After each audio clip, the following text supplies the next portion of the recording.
this week worked out pretty well for me. Maddalena versus Prates. I was actually up working, remembered, and put it on my phone. Usually I'll ask you what kind of fights you preview. I'll just tell you I walked in that heavyweight fight there with Brando? Is that his name? The heavyweight. Is it Brando?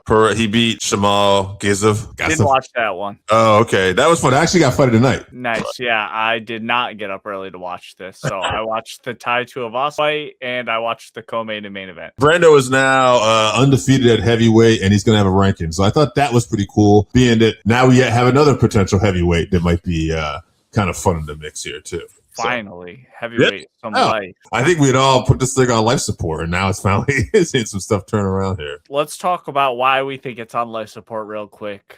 Tai Tuivasa versus Louie Southerland. Louie Southerland came in on last minute notice. Yeah. Got a decision over Tai Tuivasa. Did you see this one? I actually did see this one, and it's brutal. It's like every Thai fight almost that I watch at this point. He has no answer when anyone takes him down or anything. There's nothing involved here. And sometimes if the competition is close enough, like this, there's these hope spots where, he'll throw a few good punches and you'll see, but then it's almost like everybody's just faster than he is now at this point too. Yeah. And so he just hasn't evolved much with this division that, we're talking about is already bad. And I think I saw Hawani actually talk about this, that he said he can't think of a time. And he said that they blatantly were trying to get someone to win streak more. He said, even if you take BJ Penn and Ferguson, all these guys, they were still fighting top quality fighters. And he says, I don't mean disrespect, but at this point, if you can't beat Louie Southerland, I don't know where we go from here. And he says, it breaks my heart to say that. He said, and I agree. I feel the same way, but I mean, this is it, man. Like, the guy's got to get cut, I would think, at this point. 7 in a row. Yeah. I mean, he showed more urgency. I know he was feeling the pressure of this one.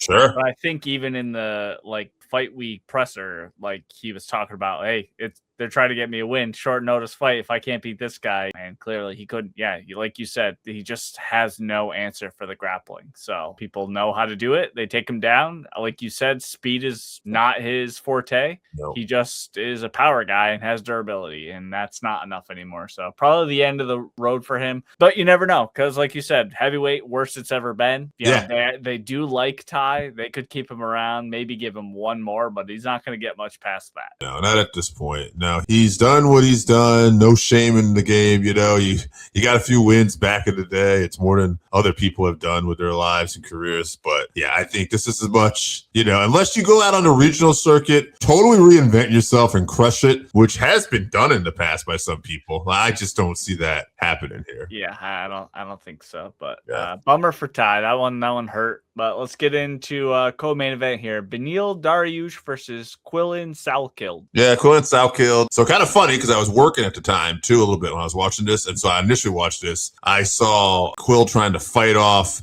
the wrestling game. And I had to leave from it. I came back and they were already done. I'm like, well, wait a minute. So I went back and I was like, oh, he caught him.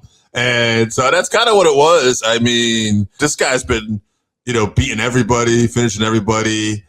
So I'm trying to think, what did we learn here necessarily from this? Dariush is a little bit he's been into a lot of wars at this point, but I don't know if we learned much other than Quill is just, he's got some power, he's got some speed, and he's a dangerous, dangerous guy. I'd be very interested as we move up the elite status if he's going to have problem with other people who can grapple, though. Yeah, I mean, Dariush did catch him early with a good jab and it put him down. I mean, I don't know if he was off balance or whatever, but it didn't seem like he knew what he got caught with and was just a jab that put him down. So, and then, Dariush was all over him on the grappling, like you mentioned. So once Quillan got space, though, he rocked Beneil and then the ref stopped it before any serious damage was done. Beneil just doesn't have a chin anymore, unfortunately.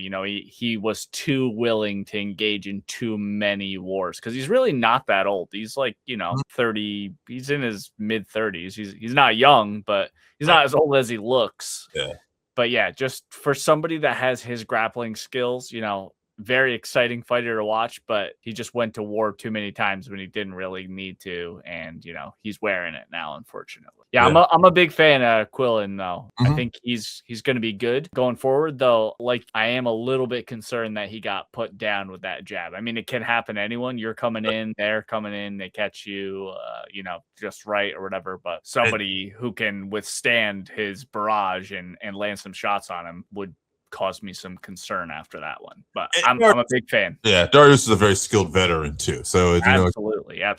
But yeah, I mean, it's nice. I'm starting to get a little excited about some of the changing of the guard here. There's some definitely nice young blood on the come up. Jack Della Maddalena versus Carlos Prates. Carlos Prates. I believe we both thought that although his striking was more explosive, we thought that Jack was just a little more technical, be a little sharper, and then he would have advantages in the grappling. Well, that wasn't correct. Carlos is so explosive, and he's gotten... It feels like he's evolving too here. Like, he's much better, it seems like, than he was when he had his loss against Ian Gary there. Not that he was bad then, but this guy is just... He was brutal here. I mean, his knees, his punches, his kicks, his leg kicks, everything looked on point. He really took apart JDM. And I don't know, man. It's interesting to watch. I mean, I don't want to take away anything too, but I also wonder, that's a tough loss for JDM after, losing his title. So now we'll see. It's like, I think I heard somebody make the stat that's like 8 rounds in a row now he's had just getting, beat up. Absolutely dominated. Yeah. So we'll see how this goes. This was probably the right time for Carlos to fight JDM, but also you can't take anything away from Carlos. He looks so sharp. That was the best he's ever looked, for sure. Yeah, he put a hurting on JDM. I don't know how you would describe it, but yeah, he got a 3rd round TKO, leg kicks, put him down, and then he followed up on him. Yeah. Like you said, wow, we got this one wrong. I thought JDM was going to be so much better defensively, but he really just stood there with his, he has the high guard. And every time he did that, put that guard up, it just left him open for Prates to pick shots, whether it was the body shots or he just punched through the guard, or the most devastating part was those knees. He's also trying to throw these elbows, these brutal, just explosive elbows. And, Jack's durable and he ate a lot of them, but, eventually, really it was the leg kicks that put him down, but he took in a lot of punishment before that. It was really difficult to watch, actually. He was just getting so beat up for so long. And like you mentioned, back to back being dominated in fights. I wonder where he goes from here. He never got Carlos's respect, and so Carlos just fought the entire fight with his hands down, and he just would back up a little bit and kind of draw JDM in. And when JDM got into range, he just covered up. He